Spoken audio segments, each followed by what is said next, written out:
नमस्कार। प्रभु राम के व्यक्तित्व और जीवन को समझने के इस प्रयास में आपका स्वागत है। यह वार्तालाप श्रृंखला राम को जानने, समझने और मन में बसाने के लिए है। इसमें मैं योगिता पंत अपने मार्गदर्शक एवं गुरु अनिल चावला जी के सम्मुख कुछ जिज्ञासाएं प्रकट करती हूँ और वे समाधान करते हैं। आइए इस वार्तालाप का आनंद लें।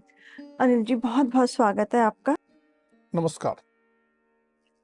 अनिल जी, हमारे एक दर्शकों में से एक प्रश्न आया है और मेरे मन में भी कई बार ये प्रश्न उठता रहा है। बहुत जिज्ञासा रहती है कि मैं आपसे पूछूं इस प्रश्न के बारे में कि रावण, मेघनाद एवं अन्य राक्षसगण जो हैं वो अम, अ, अनुष्ठान करके या फिर तपस्या करके देवों से, जैसे ब्रह्मा जी हैं, महादेव हैं, अन्य देवों से निकुंभला देवी हैं, उनसे अस्त्र और वरदान प्राप्त कर लेते हैं। और तो मुझे ये समझ में नहीं आता कि ऐसे दुष्ट बुद्धियों को, दुर्बुद्धियों को देवगण वरदान ही क्यों देते हैं? और आज के संदर्भ में इसकी क्या उपयोगिता है या हमें क्या शिक्षा मिलती है इस बात से? तुमने प्रश्न बहुत अच्छा पूछा है कि देवता वरदान क्यों देते थे। जी। देखो, संसार का एक नियम है कि जिसकी जो प्रकृति होती है उस प्रकृति को छोड़ नहीं सकता। जैसे सूर्य अपनी रोशनी देना छोड़ सकता है क्या? नहीं। वैसे ही वृक्ष फल देता है, उसकी प्रकृति है, फल देता है। यहां तक कि जो उस पर पत्थर मारता है उसको भी फल देता है। पत्थर मारने वाला कौन है? दुष्ट है। थोड़ा श्रम करके, थोड़ा कुछ व्यवस्था करके बिना पत्थर मारे भी फल लिया जा सकता है, लेकिन पत्थर मार के फल ले रहा है। लेकिन वृक्ष उसको भी उतना ही मीठा फल देता। तो अलग तो नहीं कहता कि भाई पत्थर मारने वाले को मैं खट्टा दूंगा, जो ऊपर चढ़ के आराम से तोड़ेगा उसे मैं मीठा दूंगा, ऐसा तो नहीं करता, फल देता है। तो देवताओं की ये मजबूरी है कि उनकी प्रकृति है कि वो देते हैं। वृक्ष भी देवता है, सूर्य भी देवता है, ये देवगण देते हैं। जैसे माता पिता अपने बालकों को देते हैं, लेकिन कुछ बालक होते हैं जो हट करके ज्यादा लेने का प्रयास करते हैं। एक माता पिता के 4 बालक हैं, 3 तो जो सहज भाव से माता पिता देते हैं वो लेते हैं, पर एक है जो बहुत हठी है। वह हमेशा प्रयास करता है कि मैं ज्यादा ले लूं, मां को बुद्धू बना लूं, पिता को कुछ और बोल के कुछ ले लूं, ऐसे हट करके लेता है। तात्कालिक रूप से उस बालक को मिलता भी, माँ बाप उसके हट के सामने झुक जाते हैं और दे देते हैं। लेकिन अंततो गत्वा दीर्घ काल से अगर हम देखें तो क्या वह हठी बालक ज्यादा सुखी हो पाता है? नहीं, उसको केवल तात्कालिक सुख मिलता है। हमें भी जीवन में यह सदा याद रखना है कि जब हम प्रभु से कुछ मांगते हैं तो हमें क्या मांगना है? हमें हठी बालक नहीं बनना है। एक श्लोक आता है दुर्गा सप्तशती कि मैं तो मूर्ख हूं, हे देवी आपको जो उचित लगे वो मुझे दे दो। एक ऐसी भावना है कि आप मुझे ज्यादा जानती हो तो जो उचित लगे दे दो, ये एक भाव है। और दूसरा है कि मुझे आपको ये देना ही पड़ेगा, मैं लूंगा ही। तो जो राक्षसों का होता है वो हठी बालक की तरह, वे हट करके अधिक से अधिक लेते हैं, संसार के कल्याण के लिए नहीं लेते। उनका आग्रह शुभता पे नहीं होता, केवल लाभ पे होता है। जो दैविक संस्कृति को मानते हैं वे अपने घर के आगे लिखते हैं शुभ लाभ, केवल लाभ मत देना, हे देवगण मुझे शुभ लाभ देना, ऐसा लाभ देना जिससे मेरा भी कल्याण हो, मेरे परिवार का भी कल्याण हो, समाज का भी कल्याण। राक्षस ऐसा नहीं कहता, वो हठी, वो अधिक से अधिक लेना प्रयास करता। आज के युग में भी कुछ लोग कई बार मिलेंगे, आप बोलेंगे कि साहब आप वो तांत्रिक के पास चले जाइए, वो तंत्र विद्या करने के पास चले जाइए और आपको ये लाभ मिलेगा, फला जगह चले जाइए, जो आप मुराद मांगोगे पूरी हो जाएगी। ये सब हठी राक्षसी क्रियाकलाप। कभी आपको कोई तांत्रिक, तंत्र विद्या का अनुयायी दीर्घ काल में सुखी नहीं मिलेगा, उसको दुख ही मिलेगा। वो एक चीज ले लेगा, दे भी देंगे देव उसे, हट करके ले लेगा, लेकिन उसके बदले में देव उससे कुछ और ले लेंगे, उसको कमजोर कर देंगे। तो हमें ये सीखना है। आज हम जब ये पूरा अपनी श्रृंखला बनाते हैं, जिसके प्रारंभ में तुम कहती हो कि हमें राम को मन में बसाना है, हमें राम को समझना है, राम को मन में बसाना है, उनके अनुसार कार्य करना है। राम से हट करके एक मैं मर्सिडीज खरीद लूं, ये तो नहीं कहते। तो राक्षस जो करते हैं वो हठी हैं। उस तरह की पूजा, उस तरह के अनुष्ठान, उस तरह का जो सोच है, वह आज भी बहुत लोग जब मंदिर में जाते हैं, प्रभु के का नाम लेते हैं, तो उसी सोच से लेते हैं। तो हमें वो सोच नहीं चाहिए। हमें अपने आप को बदलना है, अपने जीवन को बदलना है, हमें ज्यादा सही मार्ग पे चलना है। और हाँ, इतनी हम प्रभु से प्रार्थना करते हैं और अपने मन में उस आकांक्षा को स्थान देते हैं कि हे देवगण हमें शुभता दो, केवल मेरे स्वार्थ के लिए नहीं, मैं प्रार्थना नहीं करूंगा, हट करके मर्सिडीज ले लूं और एक अट्टालिका ले लूं और एक सोने की लंका बनवा लूं, नहीं, ये मुझे नहीं चाहिए। मुझे तो आप वो देना जो मेरे लिए उचित हो। इस भाव को रख के दैविक संस्कृति में पूजा होती है और राक्षसी संस्कृति में होती है कि मैं तो ये लेके रहूंगा, मुझे तो ये चाहिए, और क्योंकि मैं आपका उपासक हूं, पुजारी हूं, तो आपको देना ही पड़ेगा। दोनों में अंतर समझ रही? तो हम शुभता के मार्ग पे चलें, हठ के मार्ग पे ना चलें, ये बात हमें सीखनी चाहिए।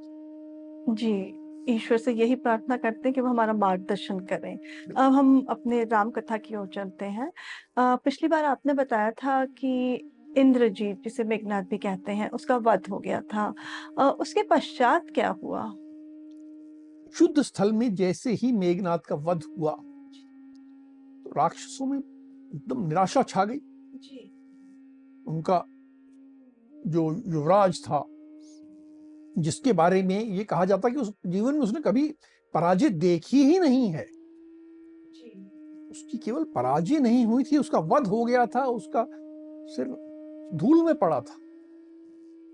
तो वो घबरा गए, भागने लगे। अब वानरों ने भी जैसे ये भाग रहे थे, इनको मारना प्रारंभ किया, ताकि राक्षस और तेजी से सब भाग खड़े हुए। आकाश में जो महर्षि, देवता, यहाँ तक कि दानव भी, गंधर्व, सब देख रहे थे, अत्यंत प्रसन्न हो गए कि ये जो विश्व का शत्रु था उसका अंत हो गया है। वो पुष्प वर्षा करने लगे। वानर यूथपति जो थे लक्ष्मण का अभिनंदन करने लगे, सबने उनका अभिनंदन किया। लक्ष्मण पूरी तरह रक्त से भीगे, उनके शरीर में जगह जगह अभी भी बाण लगे हुए, उनकी स्थिति इतनी खराब थी, थक चुके थे, बहुत लंबा ये चला था कि वे जब चलने लगे वापस राम से मिलने जाने के लिए, तो एक और उन्हें विभीषण सहारा दे रहे थे, एक और हनुमान सहारा दे रहे थे। वो सहारा दे के किसी तरह पहुंचे, राम के पास पहुंचे। वहां पहुंच के विभीषण ने हमसे कहा कि प्रभु, इंद्रजीत के वध का भयंकर कार्य संपन्न हो गया है और सुमित्रानंदन लक्ष्मण ने ही रावण कुमार का मस्तक काटा है। यह जानकारी विभीषण ने राम को दी। जी। इंद्रजीत के वध का समाचार सुनने के बाद तो राम अत्यंत प्रसन्न हो गए होंगे। उन्होंने क्या कहा? तो बहुत हर्ष से एकदम पुलकित हो गए, अनुपम हर्ष, ऐसा हर्ष कि उनका एक एक अंग खिल उठा, ऐसे प्रसन्न हो गए। उन्होंने लक्ष्मण को शाबाशी दी, उसका माथा चूमा, उसे कहा कि हे भ्राता, अब समझ लो कि हम युद्ध जीत गए, अब इस युद्ध में और कुछ नहीं बचा, हम युद्ध जीत चुके हैं। तुमने विभीषण और हनुमान के साथ मिलकर अद्भुत पराक्रम दिखाया है, बहुत विशेष पराक्रम है। तुमने रावण की दाहिनी भुजा काट डाली है, अब तो रावण कुछ नहीं बचा। ये इंद्रजीत ही उसका सबसे बड़ा सहारा था, अब वो समाप्त हो गया। तुमने कितना लंबा युद्ध किया है, 3 दिन और 3 रात्रि लगातार युद्ध करते रहे, बिना किसी थकावट के, बिना उत्साह छोड़े। उत्साह का दामन इतने लंबे युद्ध में थामे रखना बहुत कठिन होता है। तुमने वो उत्साह कायम रखा और इस 3 दिन 3 रात के बाद उस राक्षस को मार दिया और मुझे तुमने शत्रुहीन कर दिया। अब मेरा कोई शत्रु नहीं बचा है। क्योंकि रावण है, लेकिन राम मान रहे हैं कि इंद्रजीत के मरने के बाद अब तो कुछ नहीं बचा है। कह रहे हैं अब रावण विशाल सेना के साथ युद्ध करने आएगा और मैं वानर सेना के साथ मिलकर उसे घेर कर मार डालूंगा। अब रावण का वध होगा। राम ने बहुत स्नेहपूर्वक लक्ष्मण को स्नेह किया, उसके शरीर पे हाथ फेरा, फिर देखा कि लक्ष्मण तो बहुत पीड़ा में है, खून बह रहा है, जगह जगह बाण लगे हुए हैं। तो उन्होंने सुषेण यानी सुग्रीव के ससुर को बुलाया और कहा कि हे परम बुद्धिमान, ये लोग बहुत महान काम करके आए हैं, आप कृपया करके इन सबका उपचार कर, इनके लक्ष्मण और जितने बाकी पूरे सैनिक हैं, इनके शरीर से बाण निकाल कर और इनको ऐसा उपाय करो कि ये सब पूर्णतः स्वस्थ हो जाए। सुषेण बहुत बुद्धिमान थे, औषधियों के ज्ञाता थे। उन्होंने औषधियों का प्रयोग किया और लक्ष्मण के शरीर से सारे जो बाण थे सब निकाल दिए। जैसे औषधियों का प्रयोग किया तो लक्ष्मण फिर से पूर्णतः स्वस्थ और निरोगी हो गए।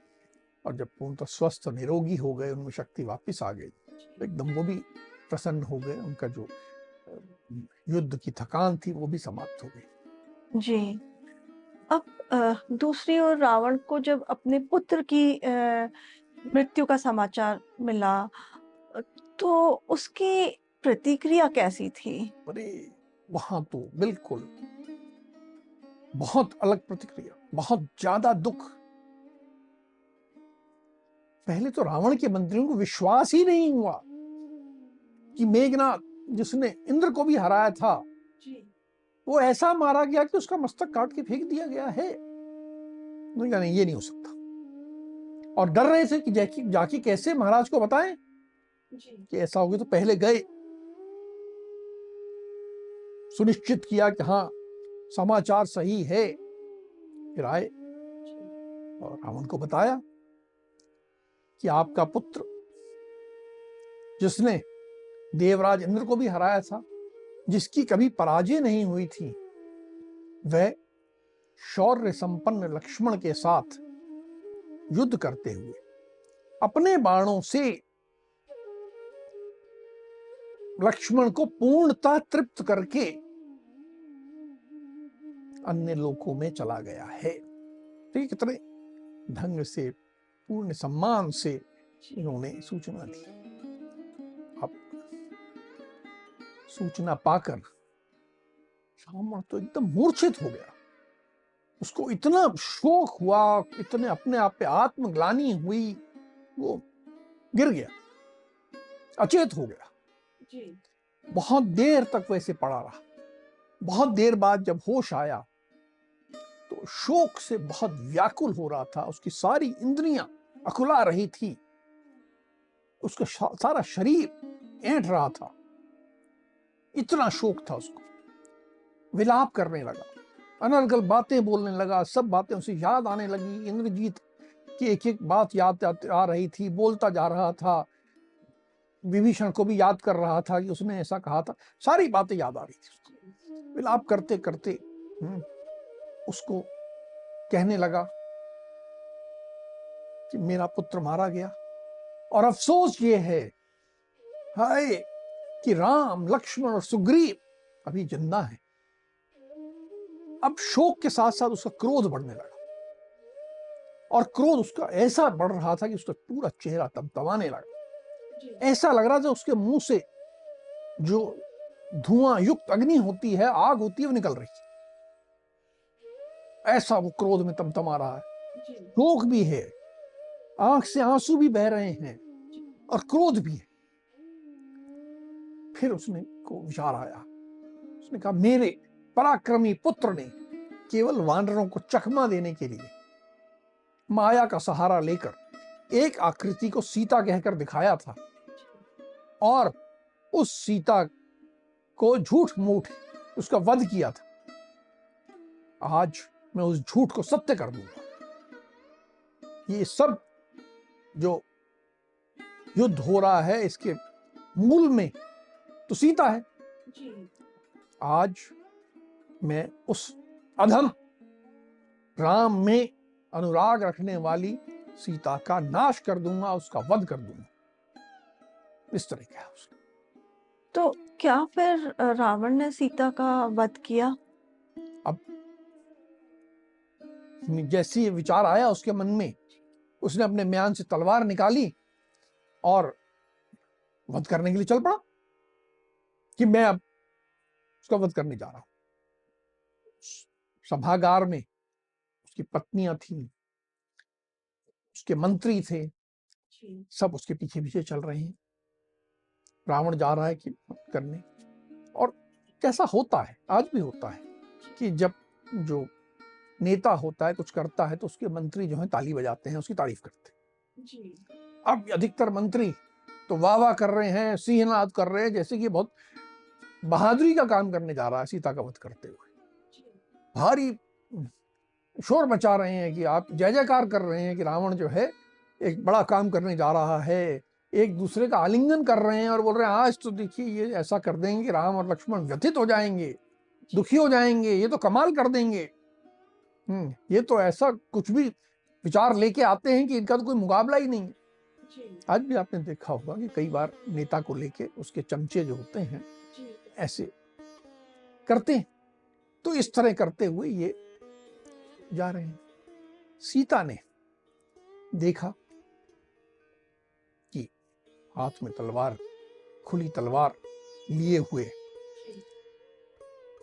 रावण चला आ रहा है, पीछे से जय जयकार करते हुए आ रहे हैं। सीता समझ गई कि ये मेरा वध करने आ रहा है। अब वो बेचारी कुछ कर तो सकती नहीं थी। विलाप करने लगी, कहने लगी कि जिस तरह ये दुर्बुद्धि दुरात्मा क्रोध में भरा आ रहा है, उससे लग रहा है कि आज निश्चय ही मुझे मार देगा। अभी अभी बहुत ये सिंहनाद सुनाई दिया था, राक्षस बहुत हल्ला कर रहे थे। तो ही बातें लगती हैं मुझे कि या तो युद्ध में राक्षसों ने राम और लक्ष्मण को मार दिया, और अब मुझे मारने आ रहे हैं। या फिर रावण का कोई बहुत पराक्रमी पुत्र मारा गया है तो उसका क्रोध मुझ पे निकालने आ रहे हैं। ये जो कर रहा है उससे निश्चित है कि आज मैं बचूंगी नहीं। फिर अब वो भी विलाप कर रही। फिर उसे ध्यान आया और कहने लगी कि मुझ जैसी शुद्र मूर्ख नारी ने एक गलती की, उसी की सजा भुगत रही हूं मैं। पवन पुत्र हनुमान आए थे तो अपनी पीठ पे बिठा के मुझे ले जा रहे थे और मैंने ही हट किया कि मेरे पति जब आएंगे तब मैं जाऊंगी। अगर उस समय मैं हट नहीं करती, उनके साथ बैठकर चली जाती, तो आज मैं अपने पति के पास होती। ये दिन नहीं देखना पड़ता। ये अभी मेरा वध कर देगा तो यदि मेरे पति जीवित भी हैं तो उन पे क्या बीतेगी। मेरी सास का एक ही तो पुत्र है, मेरी सास कौशल्या का एक ही पुत्र है। मेरी सास को जब ये समाचार मिलेगा तो उनका हृदय का क्या होगा, और मेरी सास के पुत्र का तो मेरी मृत्यु का समाचार सुनने के बाद उनका हृदय फट ही जाएगा, वो भी जीवित नहीं रहेंगी। फिर मेरी बेचारी बूढ़ी सास का क्या होगा। इस आयु में से पुत्र शोक सहना पड़ेगा। देखो, धिक्कार है उस दुष्ट बूढ़ी मंथरा को जिसके कारण ये सब घटनाक्रम हुआ है, और मेरी सास को पुत्र शोक सहना पड़ेगा। ये समय वो अपनी सास को याद कर रही है, अपने पति को भी याद कर रही है, अपनी सास को भी याद कर रही है। अब सीता ऐसा विलाप कर रही है और रावण हाथ में एक खुली तलवार, तीखी चमकती हुई तलवार लेके उस ओर बढ़ रहा है। उसी समय एक बहुत बुद्धिमान मंत्री था, उसका नाम था सुपार्श, रावण का मंत्री था। उसने रावण से कहा कि हे महाराज दशग्रीव, आप तो साक्षात कुबेर के भाई हो, फिर क्रोध के वशीभूत होकर धर्म को तिलांजलि देकर आप एक स्त्री का वध करने की बात कैसे सोच सकते हो? ये इच्छा भी मन में कैसे ला सकते हो? आप कोई साधारण व्यक्ति नहीं हो, वीर राक्षस राज। तो ने विधि पूर्वक वेदों का अध्ययन किया है, अच्छे अच्छे गुरुओं से शिक्षा प्राप्त की है, तुम स्नातक हो। जैसे आज हम कहते हैं ना, तुमने एक अच्छे इंस्टीट्यूट से ग्रेजुएशन किया है। उस जमाने के में कहा गया तुमने अच्छे इंस्टीट्यूट के पास आउट हो। इतना सब अध्ययन करने के बाद अपने हाथ से एक स्त्री का वध करोगे तो पूरे विश्व में तुम्हारी क्या ख्याति रह जाएगी? तुम्हारी तो ख्याति समाप्त हो जाएगी। तुम इसको कैसे ठीक समझ सकते हो कि तुम जैसा विद्वान एक निस्सहाय स्त्री का वध करे? तुम मिथिलेश कुमारी के इस दिव्य सुंदर स्वरूप को देखो, इन पे दया करो और जितना तुम्हारा क्रोध है उसको एकत्र करो, खत्म मत करो, एकत्र करो और युद्ध भूमि में हम लोगों के साथ चलो और सारा क्रोध राम पर उतारो, राम का वध करो। तुम शूरवीर हो, बुद्धिमान हो, रथी वीर हो, ब्रह्मा जी से वरदान प्राप्त हो। तुम्हें अपने आप पे शंका हो गई है क्या? तुम निश्चय ही राम का वध करके सीता को प्राप्त कर लोगे। अब जो बात कही थी उस कहीं ना कहीं रावण को मन में लग गई। मित्र था, मंत्री मित्र भी होता है। मित्र की कही बात और धर्मानुकूल थी, तो वचन जो थे रावण को लगा कि ठीक कह रहा है, तो रावण ने उसे स्वीकार कर लिया और महल में लौटा है। जी, फिर जब वो महल में लौट गया तो रावण ने क्या किया उसके बाद? अब महल में आ गया, अत्यंत दुखी है, बड़ी दीनता आ रही है, शोक था, क्रोध था। अब दुख भी है, दीन भाव आ रहा है, उसको लग रहा है कि मैं बहुत कमजोर हो गया हूं, लेकिन क्रोध अभी भी है, उसे राम को मारना है। तो उसने अपने सेना के सारे प्रधान योद्धाओं को बुलाया और अभी तक वो आदेश देता था, अब वो हाथ जोड़कर उनसे बोला कि तुम सब लोग सारे हाथी, घोड़े, पैदल सैनिक सबको एकत्र करो, सब हर तरह से अस्त्र शस्त्र सुसज्जित होकर नगर से बाहर निकलो और केवल एक लक्ष्य लो, बस एक लक्ष्य कि समर भूमि में राम को घेर कर सब मिलके राम को मारेंगे। आज तुम लोग प्रयास कर लो राम को मारने का, यदि तुम नहीं कर पाए तो कल तुम लोगों के साथ मैं जाऊंगा और राम के शरीर को छिन्न भिन्न करके मार डालूंगा, पर आज तुम लोग प्रयास कर लो। उसके इस आदेश अनुसार सारी सेना, विशाल सेना निकली युद्ध करने के लिए। अब जब ये रावण की विशाल सेना, सुसज्जित सेना कहें, ये युद्ध के मैदान में गई, फिर वहां क्या हुआ? जब ये सेना पहुंची, बहुत विशाल सेना थी, हाथी, घोड़े, रथ, सारे पैदल सैनिक, बहुत विशाल सेना, सारे प्रधान योद्धा सब थे, और साथ में इनके पास सब तरह के अस्त्र थे। किसी के पास परिघ है, पट्टिश है, बाण है, तलवार है, फरसा है, शूल है, हर सब तरह से अस्त्र शस्त्र लेके इन्होंने वानर सेना पर प्रहार करना प्रारंभ किया। वानरों के पास तो कोई अस्त्र शस्त्र नहीं थे, वही पत्थर है, वही पर्वत शिखर है, पेड़ है, डाली है, लेके है, किसी के पास अपने नाखून तो है ही है, और मुक्का है, थप्पड़ है, ऐसे होने लगा। भयंकर युद्ध छिड़ गया, बिल्कुल रक्त बहने लगा, ऐसा बहने लगा कि बिल्कुल जो धूल वूल थी उड़ना सब बंद हो गई। इतने रथों से धूल उड़ने लगती है ना, वो सब रक्त बहने लगा, सब तो धूल उड़ना बंद हो गई। चारों ओर ऐसे कत्ल हो रहा है, खून बह रहा है।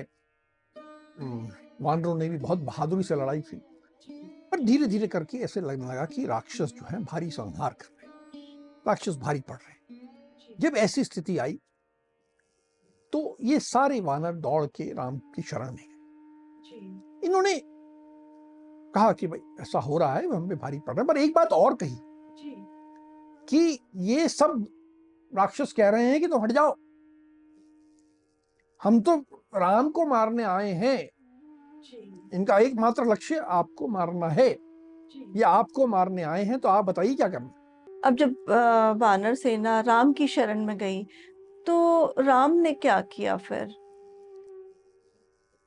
राम ने सुना कि ये पूरी सेना जो राक्षसों की आई है वो मुझे मारने आई है, मुझसे युद्ध करने की इच्छुक है।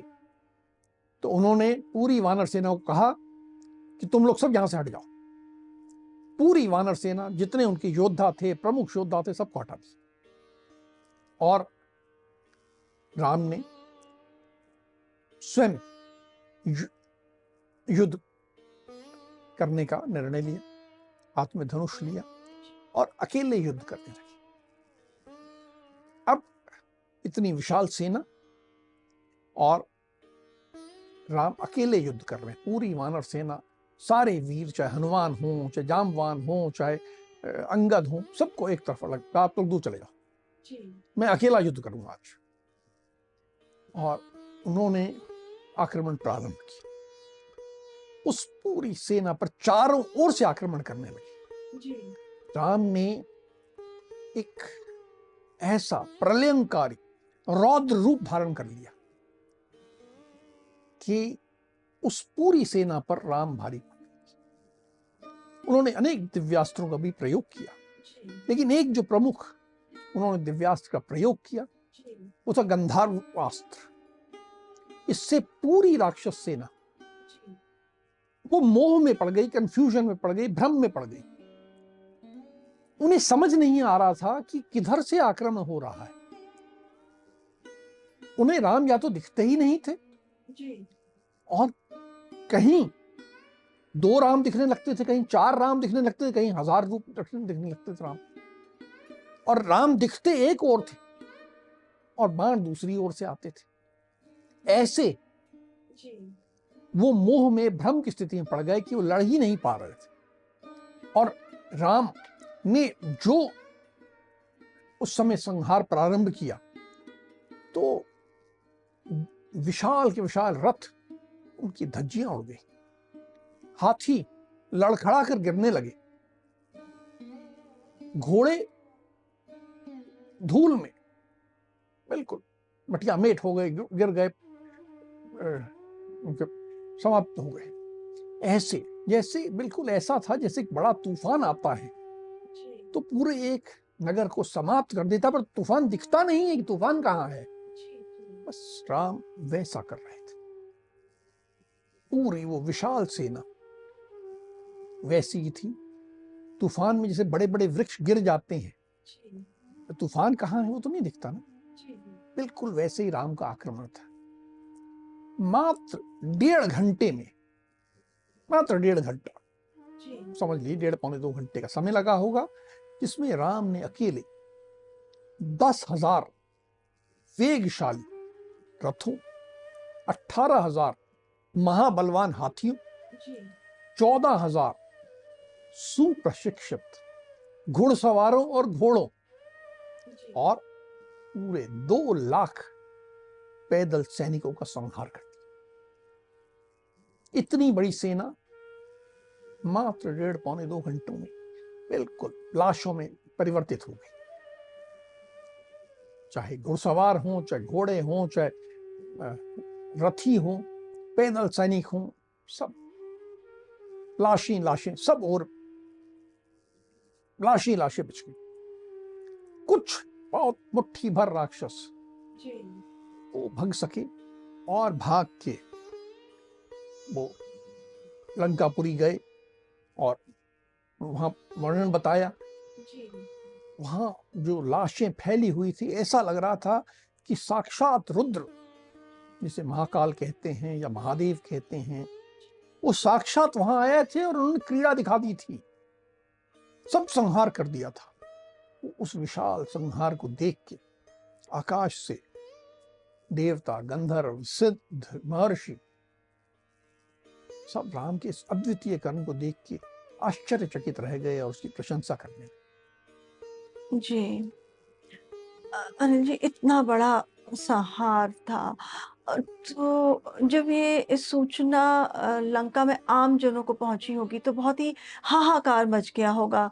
उनकी जो स्त्रियां थी, उनके परिवारजन थे, उनका तो बहुत ही बुरा हाल हो गया होगा। ये एक ऐसा संहार था कि लंकापुरी में कोई परिवार ऐसा नहीं था जो कि उससे प्रभावित ना हुआ। हर घर से कोई ना कोई मारा गया था। सब और चीत्कार मच गई, रोने लग गए, करुण क्रंदन हो गया। जिन स्त्रियों के पुत्र, भाई, बंधु, कोई रिश्तेदार मारे गए थे, वे स्त्रियां झुंड के झुंड एकत्र होकर गली मोहल्लों में एकत्र होकर विलाप करने लगी, रोने लगी, चीखने लगी। ऐसा वातावरण बन गया। अब वो कोस रही थी, रावण को कोस रही थी, रावण के परिवार को कोस रही थी, और साथ में कोस रही थी शूर्पणखा को। कह रही थी, हाय वो बुढ़िया विकराल आकार वाली कुरूप शूर्पणखा, कैसी पागल औरत, कभी उसने अपना चेहरा नहीं देखा। वो उस कामदेव समान सुंदर राम के पास जाने का उसने साहस कैसे किया। कहां सर्वगुण संपन्न, महान, बलशाली और सुंदर मुख वाले राम, और कहां वो गुणों से हीन दुर्मुखी राक्षसी, जिसके सारे अंगों में झुर्रियां पड़ गई हैं, जिसके सारे बाल सफेद हो गए हैं। वो किसी भी दृष्टि से राम के उपयुक्त है क्या? कहां से उसने अपने आप को राम के योग्य समझ लिया? इस तरह की खराब सोच के कारण ही तो आज ये समय आया है। उसको गालियां दे रही हैं, उसको हर तरह से कोस रही, उसको जितने अपशब्द थे सब कह रही, रावण के हठीपने को कह रही। कि ये हठ के कारण ही तो ये हुआ है। शूर्पणखा जैसी स्त्री मूर्खा के कारण ये महाविनाश आ गया है। कोई कह रही हाय मेरा बेटा मारा गया, कोई कह रही हाय मेरा पुत्र मारा गया, मेरे पतिदेव मारे गए। सब ऐसी चीखें सुनाई दे रही हैं।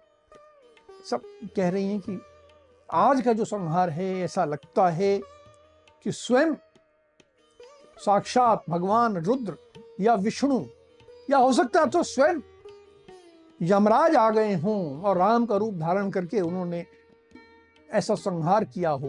प्रत्येक घर गली मोहल्ले से ये चीखें, ये रोने की आवाजें उठ रही थी और ये पहुंच रही थी रावण के कानों। रावण सुन रहा था। आज तक उसके पूरे राज्य में उसके विरुद्ध किसी को एक शब्द बोलने का कभी साहस नहीं हुआ था और आज हर गली मोहल्ले से उसके विरुद्ध ऊंची ऊंची आवाज में स्त्रियां उसे अपशब्द कह रही थी, उसे बद्दुआएं दे रही थी, उसके परिवार को गालियां दे रही थी। ये ऐसी स्थिति निर्मित हो गई थी। जी अनिल जी, आपने अभी कहा कि स्त्रियां कह रही थी कि राम का दिव्य रूप में आ गए थे। तो वाकई में ये आज हमें राम का दिव्य स्वरूप देखने को मिला। पहले हमें उनका इस तरह का स्वरूप जब उन्होंने 14,000 राक्षसों का वध किया था जनस्थान में देखने को मिला था, और ये आज दूसरी बार उनका जो अवतार स्वरूप है हमें देखने को मिला है। क्योंकि इतना बड़ा संहार एक कोई साधारण मनुष्य के तो बस की बात नहीं है, और ये हम सबके लिए सौभाग्य की बात है का ये देव स्वरूप हमें आज देखने को मिला। अब युद्ध में आगे और क्या होता है वो हम अगले प्रकरण में आपसे जानेंगे। अब हम आज की चर्चा को यहीं विराम देते हैं। अगली कड़ी में राम के जीवन से जुड़े कुछ अनछुए पहलुओं के साथ हम दोनों फिर उपस्थित होंगे। राम राम। राम राम।